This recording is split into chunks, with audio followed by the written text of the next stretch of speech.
It's been a sort of weird day here in North Carolina.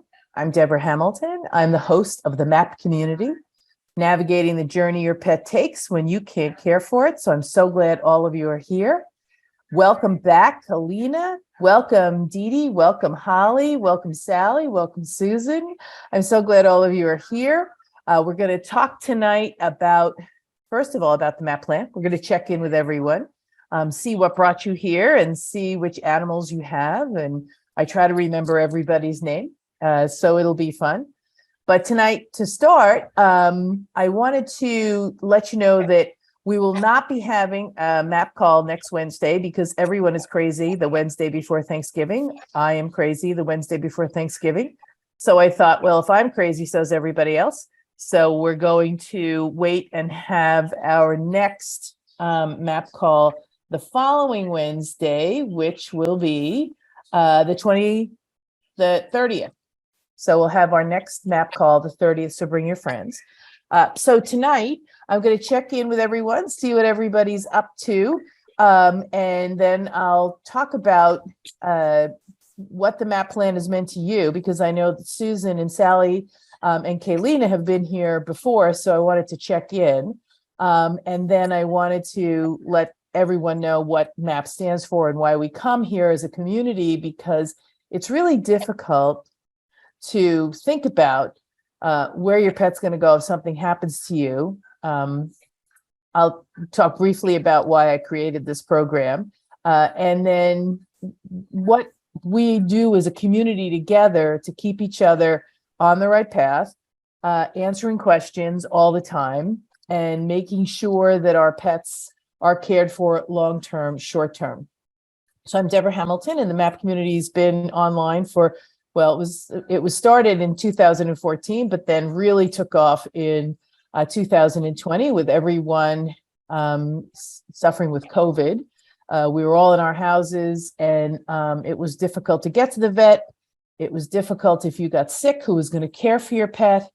And so I started this community so that everyone could work together to try to find a way to care for their pets if something happened to them long-term, short-term. And so for the new people here, Holly and Dee Dee and, well, Dawn left, but, oh, Dawn's here, good. So for those, the reason it's called the MAAP plan is because you're supposed to navigate the journey your pet takes when you can't care for it. So the M stands for making a plan. You have to start there. You have to decide what kind of plan you want to make for the care of your pets. If you become ill, if you have a stroke, if you have to go through chemotherapy, if you develop Alzheimer's, whatever occurs, what's going to happen to your pets? Do you want them to stay with you? Do you want them to go somewhere? What would you like to have happen? So you try to think of, possibilities that you want to cover when you're making your MAAP plan. So those kind of decisions and what you'd like your pets to do, stay with you, go to someone else, come back to you, whatever it is, writing it down is really clear and saves on misunderstandings and disagreements, both with if you co-own a dog with your co-owners, if you have a friend who you said, oh, over a glass of wine, oh, just take care of my dogs in the event something happens to me. Well, there are people who need to know that you've told that person that. And if you don't tell that person that, it becomes a little bit of a Megillah because someone's going to come in like your family, and the neighbor might say, oh, no, your mother told me that, I was supposed to get the dogs. Well, unless it's written down, that's not going to happen. And that might be exactly what you want. So you have to make the plan. You have to sit down and really think about what would happen long term if, God forbid, I passed away. What would happen short term if I had an illness or broken bone? We call it the D's. If I get divorced, that's another piece that nobody ever addresses. So disease, disaster, delay, dementia, disability, deployment. I mean, so many things that can happen that would affect the care of your dogs. So I always say it's really important to make the plan. Then after you make the plan, you have to think about appointing caregivers. And the caregivers would be people who are, only one can be a family member. And Susan and Kaylina might remember, and I know Sally does, only one can be a family member because if you're sick, your family members want to be with you and they'll be so grateful that you have someone else coming in to help with the pets because they can then take care of you. I learned this when I broke my ankle, and my husband said, I'm taking care of you, not the dogs, find somebody else, which was totally reasonable at the time because I was incapacitated.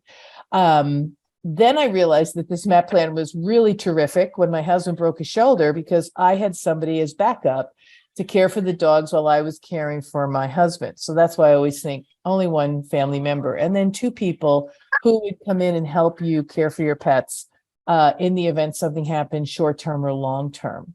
So you have to appoint your caregivers, and P.S., you have to let them know you've appointed them. Sally told us a few weeks ago she walked into someone's house whose dog she was babysitting, and there was her name on the refrigerator in case of emergency, call Sally, but the owner had never told her that she was his go-to person. So you really need to tell your appointed caregivers that that's who they are. And then, of course, when you address the needs of your pets, we all know that changes yearly, often, maybe not in the beginning when all of them are fun and happy, but, as they get older, their food changes, maybe they have allergies, maybe they don't do well in thunderstorms, whatever it is. You need to address the needs of your pet so the person taking your pet has a better chance of success than if they get this blank slate. I mean, if you sat down and thought about what you do for your pets every day that nobody else knows you do, it would be monumental. So you really need to write those things down.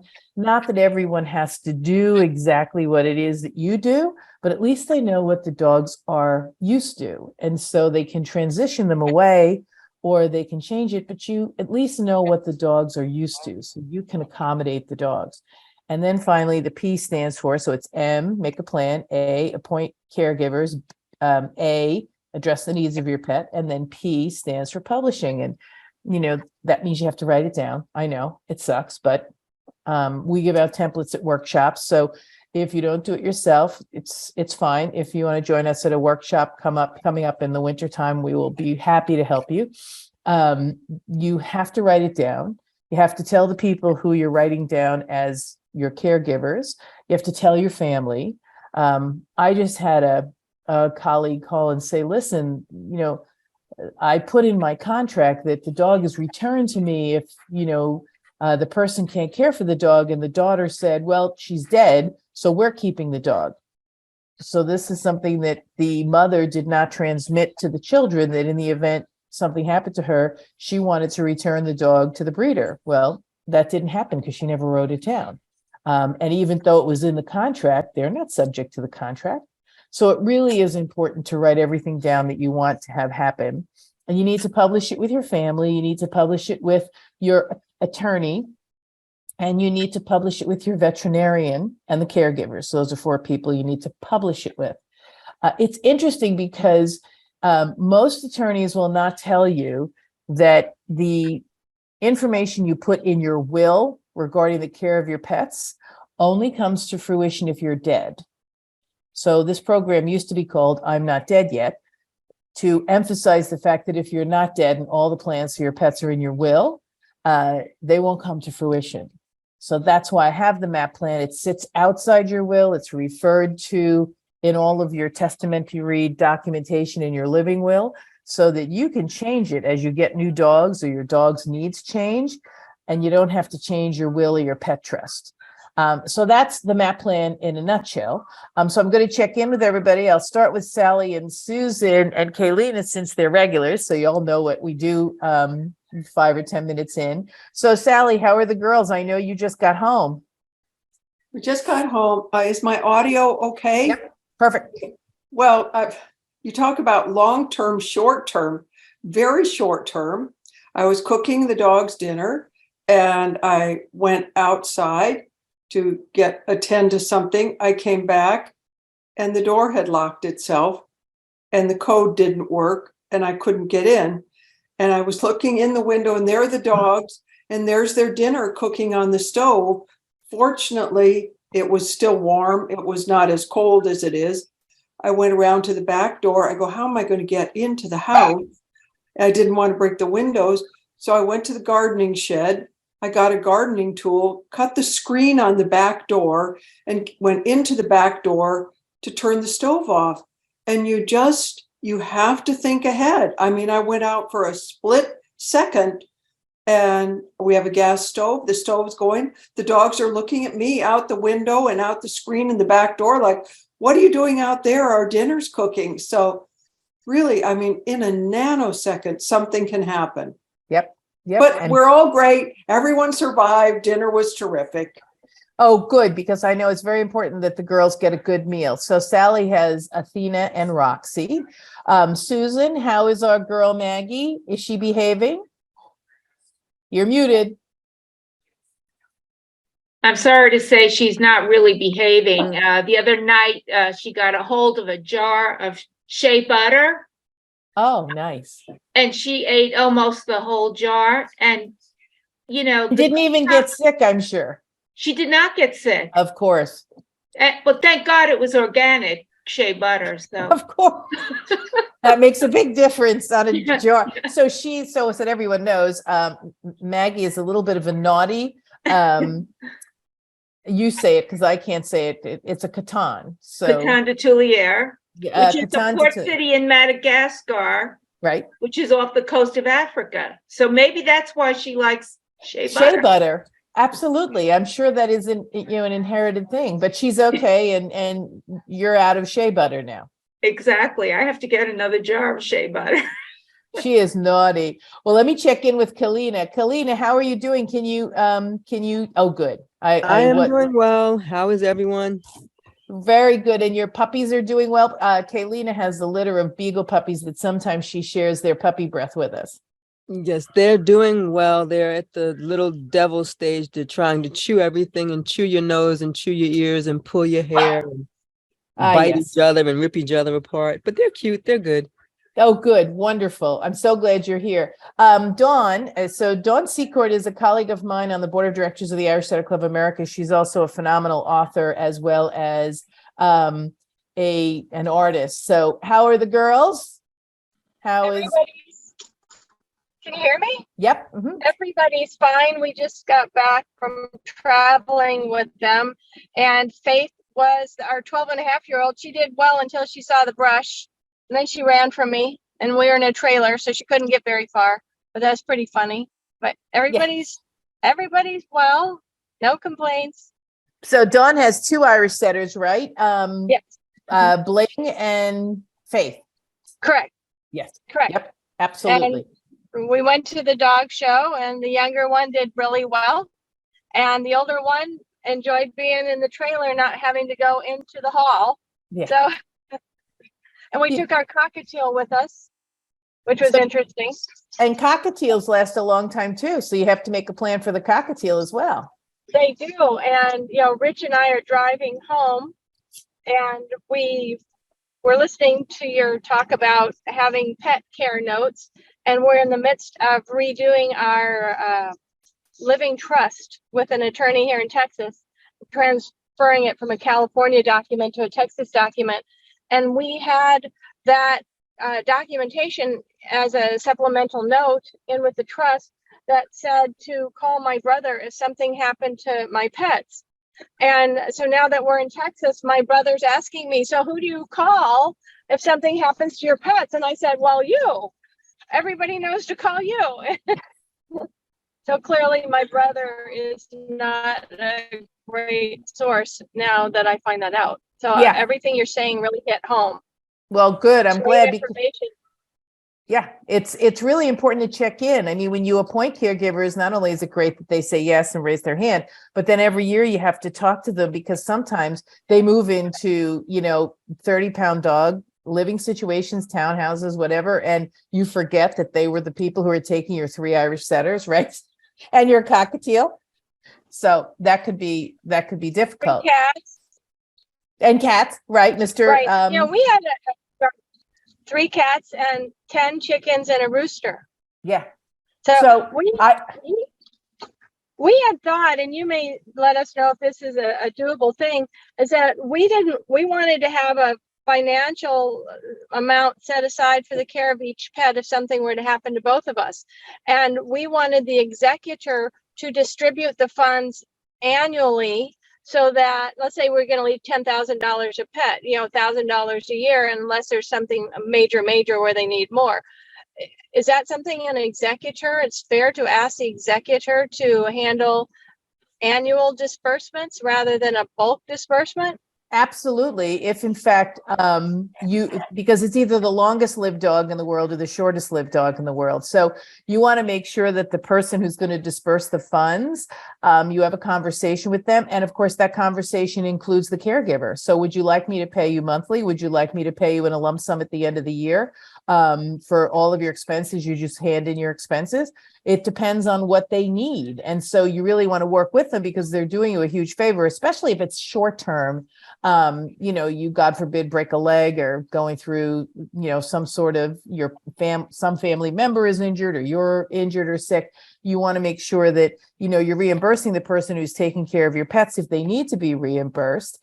I always say that if the person wants a lot of money up front to take care of your dogs, that shouldn't be the person you leave your dogs with, because, we all want to make sure our pets go to someone who loves them.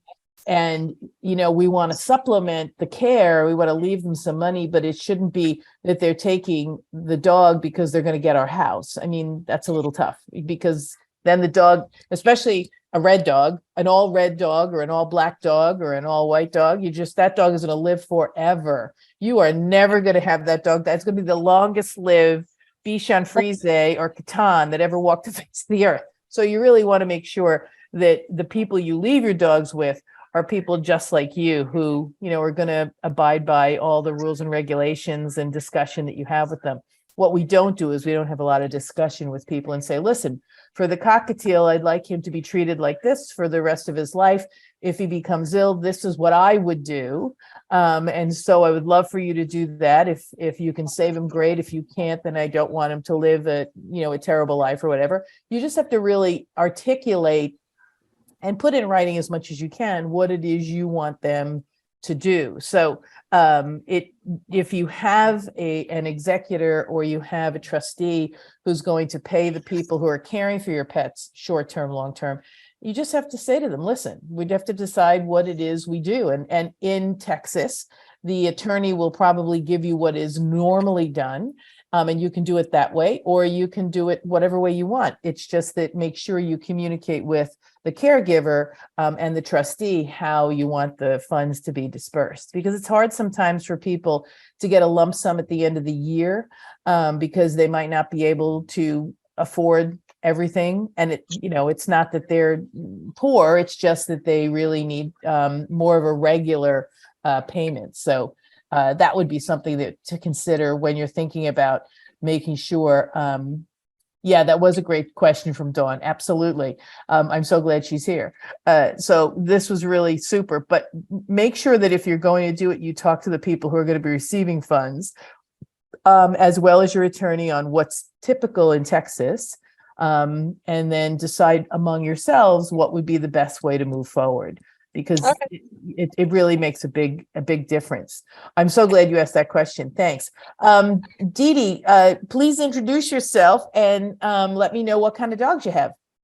Okay, my name is Dee Dee Townsend. I live in Southern California in Palmdale, and I have 8 Pomeranians. Wonderful. I've been a volunteer in dog rescue now for going on 13 years almost. And locally, I'm currently volunteering for a local rescue.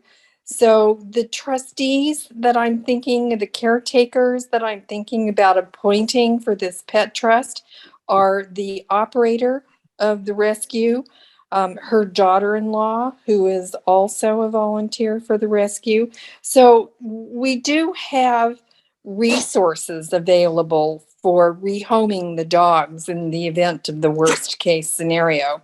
And we all sort of understand what our particular philosophies are about pet care. Right. And so we've come to understand that that there are reasonable expectations and then there are unreasonable expectations. So I think that we're pretty well on the same wavelength there. My husband is 77. I am 74. Spring And chickens. oh yes, cluck cluck. Uh, we're on the threshold of preparing the trust that we've always been putting off for so many years. And after our first meeting with an attorney to do this, we realized that there was a huge gap, an unmet need that was not going to be answered. We felt like we were just not communicating well with this fellow, so we fired him yesterday. And so I just simply, I thought, well, let me see if there are any podcasts available about planning, estate planning for people with pets. And that's how I found you. Well, I'm so glad. I'm so glad I showed up when you asked, because quite frankly, I work with attorneys. I actually speak to big trust and estate attorney groups, 200 people in the room. And I usually ask them these 3 questions, which is, do you have a will? And they all raise their hands. And I said, do you have a will that disperses your pets? And maybe half of the hands go up. And I said, do you have a pet trust to disperse your pets in the event you're not dead yet, but you can no longer take care of them due to Alzheimer's, due to a stroke, due to cancer, due to whatever, right? And crickets. And I said, guys, this is what your clients want you to plan for them, because I said it's tantamount to malpractice, in my humble opinion, if an attorney makes a will for someone and doesn't tell them that they have to die. Just make sure you die, because everything you've put in this will as a plan for your pet doesn't come to fruition if you're still alive. So you might be unconscious. You might be Alzheimer's, as I say. You might, there might be some inability to communicate, inability to care for short-term or long-term. And they don't tell you that, hey, the money you set aside and the people you set up to care for your pets, none of that gets read because you're not dead yet. Right. That was the missing link. And that's the thing that I started to worry about. And that's why I'm here. Well, I'm so glad you're here. And for everyone, you understand that as a member of the community, I always talk to whatever attorney you want to, because they sometimes talk to attorneys nicer than they talk to clients who they think are crazy because they want to make a plan for their pets. And then they speak to me and I go, listen, this is something that you can make sure you keep in touch with your clients and remind them to check on the MAAP plan, remind them to update things. I said, because they really are very attentive to their pets. And if you don't get that, I'm going to help you get that so you can help them, because I don't practice law outside of the state of New York. But let me tell you, I help attorneys all the time write the plans that their clients want within the rules of that state. That's what I do, because they don't know. And it's not a criticism. I mean, this is new territory the trust and estate attorneys are navigating, and they really need someone who's going to bridge that gap. So that's why I started this community. That's why I talk about this all the time. So when you go and speak to your attorney, you go, listen, I want a MAAP plan. I want to navigate the journey my pet takes when I can't care for it. And they go, excuse me? And then they say, well, call this silly woman and she'll explain it to you so that I can do that. It's really important. Holly, I'm so glad you're here, Dee Dee. Please come again. We're here every Wednesday night, except for next Wednesday, but we're here every Wednesday night. You can check with Susan and Sally. I'm always here, and Rose. But thank you so much for coming. And I'm hoping you're getting some really good information out of this to find a new attorney. I mean, I always say when you look for a trust and estate attorney, say, listen, I want to make sure you know how to make a pet trust. All 50 states have a pet trust. So you want to make a pet trust. And in that pet trust, you would refer to the MAAP plan, because what I do, which sort of doesn't serve attorneys very well, is I want them to refer to the MAAP plan in the pet trust and in the will. Because if they refer to it and the state allows them not to have to identify the pets, when one of you said you had 6 Pomeranians? Eight. So if one of your Pomeranians passes away, God forbid, and you get another one, well, you just add that name to the MAAP plan. I mean, I know that Sally and Susan hear me all the time talk about how you have to update it all the time. You have to put the new things about the pets in all the time. But this way you can do that and then just send the new MAP plan to your attorney so he knows what's going on. And I always suggest not doing a will through legal Zoom or any of the other things, because if there's ever a question about what you said or what you wanted to have done or anything, if the attorney was there when you were having this discussion, it's called a contemporaneous discussion. So if somebody questions whether or not Dee Dee really wanted to leave the dogs to Sally because she loves Sally and Sally loves the Pomeranians, so Sally was taking them all. If someone comes in and says, oh, Dee Dee didn't want that, the attorney is there contemporaneous, even though it's written down, to say, oh, no, that's what Dee Dee said, and that's what she wants done, and I'm going to make sure it's done that way. So that's why I always suggest, not because I think lawyers, are infallible. I just think that you always want to have someone there when you're writing your trust and estate plans, so that if someone questions it, you have some neutral independent who was there while you were writing it saying, nope, that's what Dee Dee said. That's what she wants to do. Just so you know. Gotcha. Right. So Holly, not last, not least. So Holly called me yesterday because and she's here today. I'm so glad, because she's thinking of also making a plan for her pets. She has two beautiful dogs. One is called Wizard and the other is called Thunder. Did I get that right? You're muted. Yes. Okay, Yes, great. you got it right. So, these days I never know about my memory, so I'm so glad I got it right. Of course, they're Irish setters. We're heavy on the red dogs here, but we love Pomeranians and we love Catons and we love Beagles. So it's not about just red dogs, although it is. Although it is. Although it is. Tell us a little bit about you. I know you have two dogs and you're looking at planning for the care of those pets too? Yes. And I'm just starting to understand what all's got to be done. And yeah, it's a little overwhelming right now. It's a little anxiety producing right now. So I'm trying to just stay cool. Yeah, I'm just starting to put the Pieces together.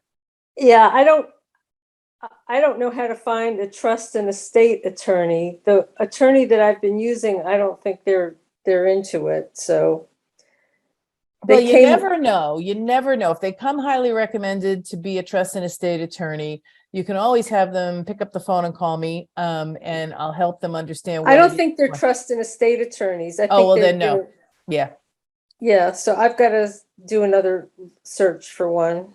Well, what you can do, anyone here can do, you can go to your bar association in your state and say, listen, I'd like to get in contact with the chairman of the trust and estate section or committee of the bar association. Who would that be? Oh, okay.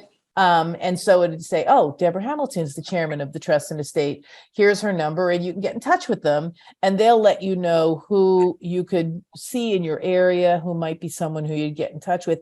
And, they'll recommend 3 or 4, maybe 5, because they want to make sure that, they don't single people out as, oh, well, Sally's the best. I'm only going to give you Sally. Sorry.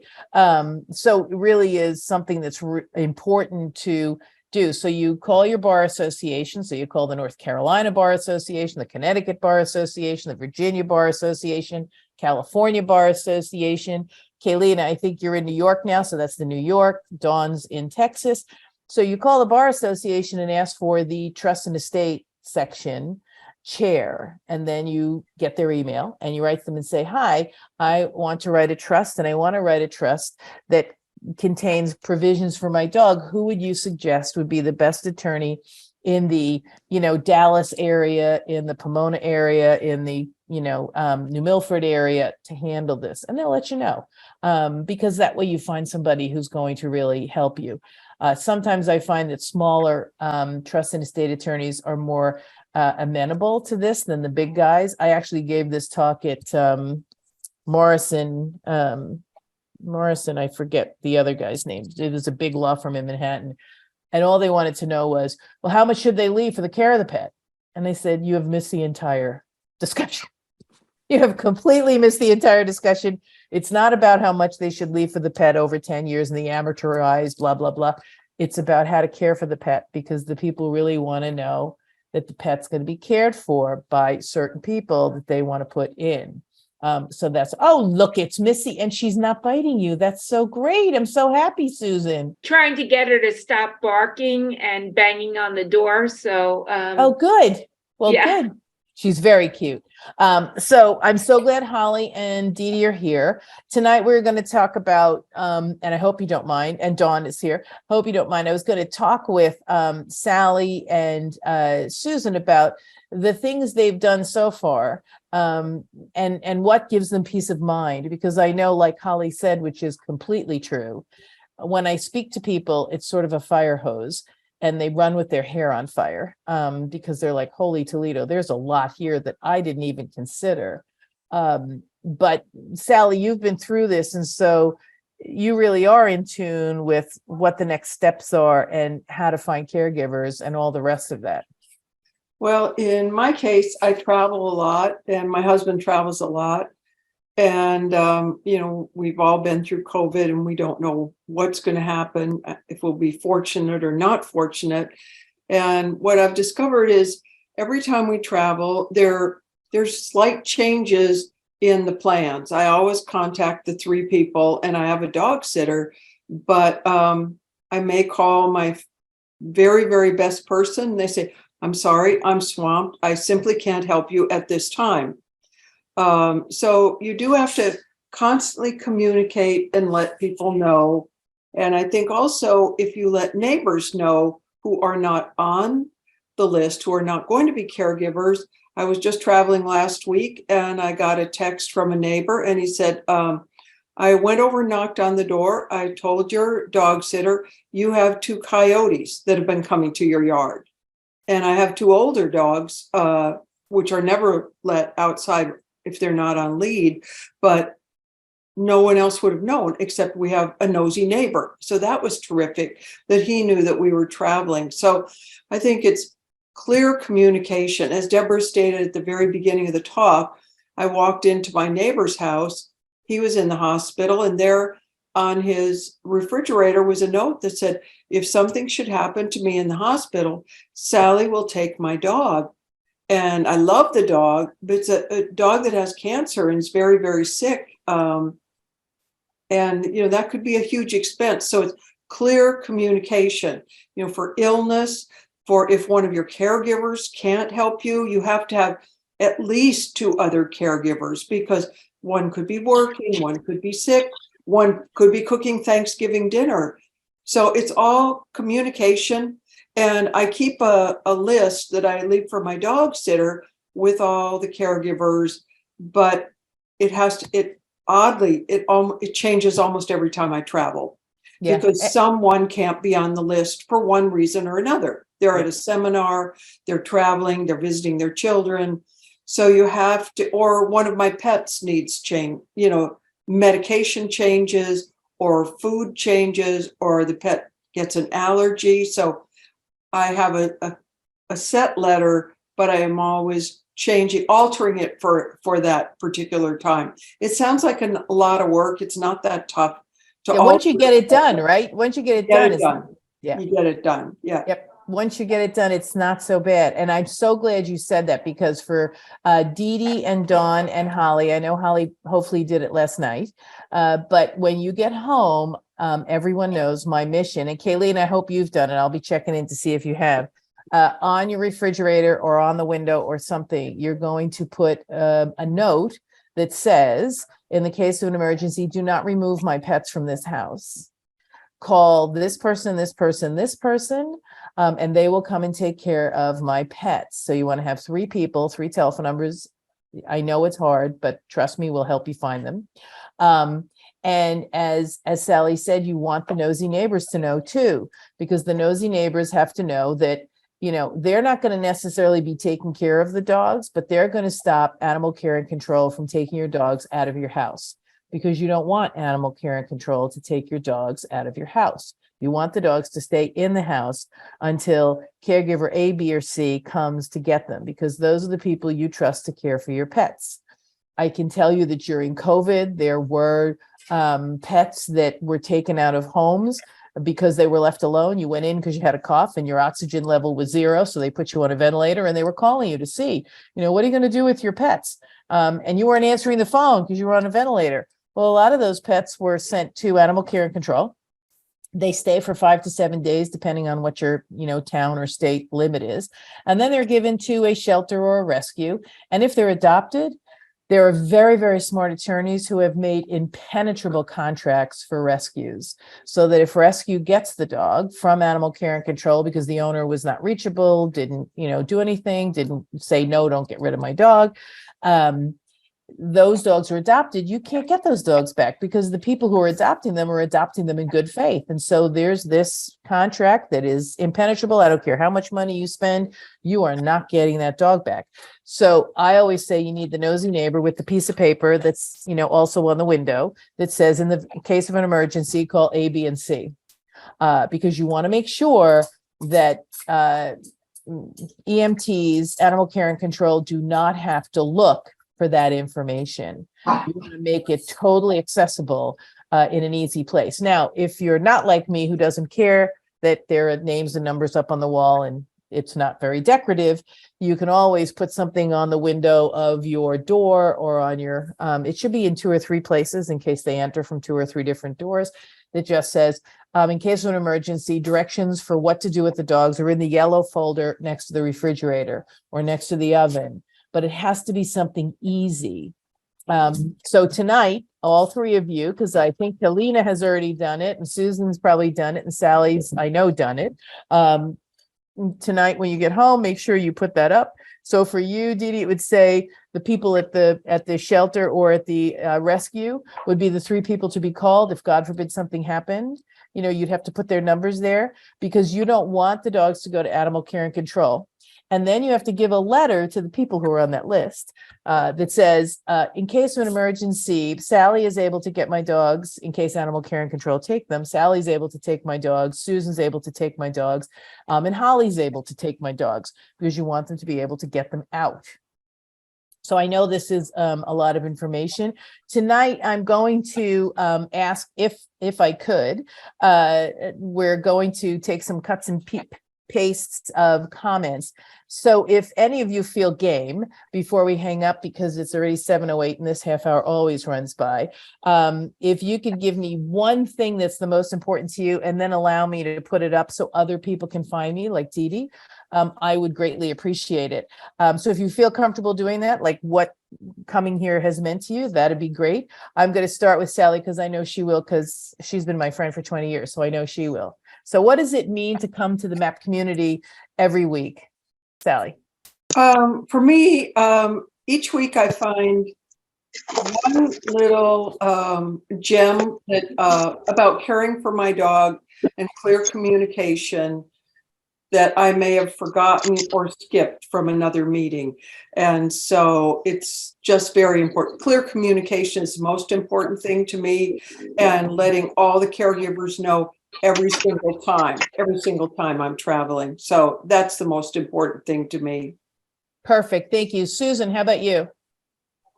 I think it's just emotional support in dealing with Maggie and, hopefully transitioning her to a more well-adjusted dog, and hopefully getting a good plan in place and finding people who will love her and care for her the way I'm wanting them to care for her. And Perfect. that emotional support. Perfect. Thank you. Kaylina, what you've been here a few times, so I'm going to call on you too, if you feel comfortable saying what the MAAP community brings to you. Speaking and networking with like-minded individuals who care about their dogs and want to make sure that should something happen to us short-term or long-term, our dogs will be taken care of, and how to do that legally so we have done what we want done. And also, like Susan said, where you learn something each week, something you hadn't thought of or you didn't know, and you say, oh, I need to do that. And like tonight with Dawn questioning about specifying how much money to leave for each dog, and can your executor hand that, distribute that, have that in writing. We hadn't thought of that. We just said, well, we know there's money there, so if they need anything, somebody can give them the money. So everybody's thinking of something different, and asking questions. So it's just helping you develop a more solid plan each week. Absolutely. And that's why I love my workshops, because when people work together in the breakout rooms, Sally thinks of something that Susan didn't, and they go, oh shit, I have to put that in. So it's great. I mean, I think of a lot of things, my brain is always going, but I learn something from each of these meetings every single time. So I don't want to put Dee Dee or Dawn or Holly on the spot, but if anybody wants to comment on what the fire hose tonight means to you. I'll be happy. Actually, I've been picking up little tidbits of information all week. One of the tidbits that I'll be happy to share with you all tonight. So, and we didn't know that this was even available, but in our cell phones, there's actually an app built into your cell phone that gives you the ability to I hear somebody else talking. Am I talking over somebody? No, you're good. Go. Okay. Anyway, your cell phone gives you a place to put all of this information down that's accessible to first responders if you're in a car accident. I didn't even know this. Yeah, and it's called found out the emergency. It's the emergency number. If you close your phones, you'll see it. Yep. Yes, right, exactly. So that was my new discovery this week. Awesome. And let them know your dogs are home alone. Or if your Yes. dogs are with you, let them know who the dogs are supposed to go to. Absolutely.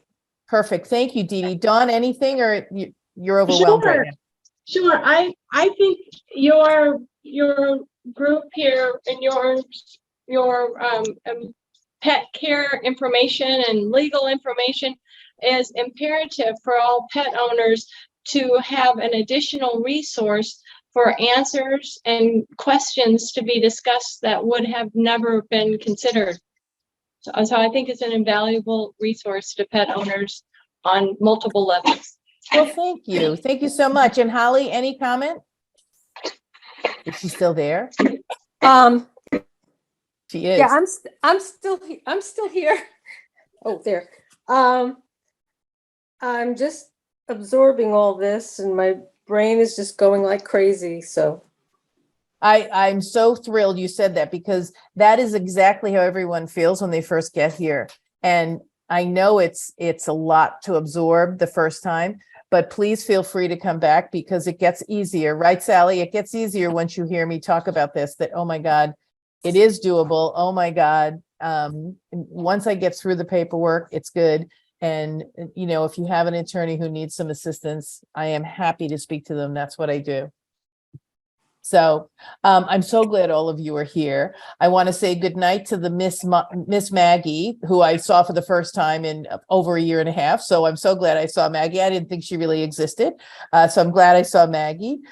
Sally, give my love to the Bean and Roxy. Dee Dee, I will have to learn all of your dogs' names. You'll have to send me a text or an email to D Hamilton at Hamilton Law Mediation. Who's that, Dee Dee? Very cute. Oh, it's Bella. Love Bella. Actually, her name is Annabella. Oh, Annabella. Oh, Yeah, there's sorry. more I only to saw the Bella. I only saw the Bella. So that's Annabella, one of 8. Yes. You'll have to give me the rest. I know Dawn's are Faith and Bling. And I know Holly is Thunder and Wizard. And Kaylina, my brain is soft. I forgot what mom's name is. I have Sophia is mom. Oh, look at those babies. Everyone's sleeping. Look at those babies. They just were fed, Kaylina. That's why they're quiet, huh? Yes. Yes, we all know quiet puppies. It means mom has just fed them. Thank you, God. Thank you for our puppy shot tonight. I love it. You're welcome. But we are always over time. I thank you all for the comments. I really appreciate it, because Rose and I are putting out some flyers. Tell a friend, especially a pet friend. And I speak to clubs and everything, because you really do need to understand that talking about the plan for your pets over a glass of wine, and for us at dog shows, that's usually when it happens, or with the neighbor, doesn't necessarily make it so. So we just have to write it down and make sure it actually comes to fruition. So until the 20, let me see, I want to make sure I get the right date because I'm crazy. Until the 30th. November will be over the next time we meet. Oh my God, I can't believe it. Happy Thanksgiving to everyone. Watch those bones. No reports of dogs getting bones. Okay, June, you want to come up and say goodbye? And Junie says goodbye if he comes into the picture. There he is, sort of. June, stay. June, go say hello. Here, forget it. He can't come. Zoom won't let him in. But everyone, have a great Thanksgiving. Be safe, drive safely, enjoy family. Remember, because I'm a mediator, breathe before you answer any family member who's annoying you. Just breathe 3 times in and out, and it'll help. And until the 30th, take good care of the babies for me.